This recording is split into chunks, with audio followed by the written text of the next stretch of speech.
Mantan mentalis Indonesia sekaligus YouTuber Deddy Corbuzier akhirnya melepas masa duda dengan mempersunting kekasihnya Sabrina Khairunisa pada Senin 6 Juni 2022. Setelah menjalani kisah asmara selama 9 tahun, ayah dari Aska Corbuzier benar-benar mewujudkan keseriusannya terhadap Sabrina yang selama ini setia menemaninya.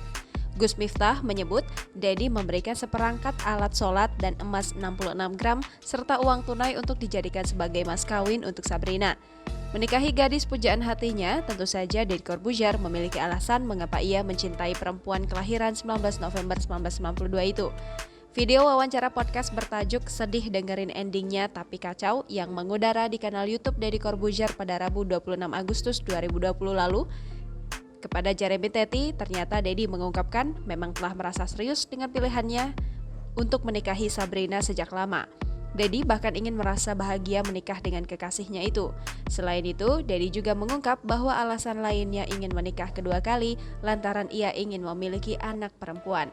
Kini, Deddy Corbuzier dan Sabrina Khairunisa telah resmi menjadi pasangan suami istri. Jangan lupa subscribe, share, komen, dan like ya!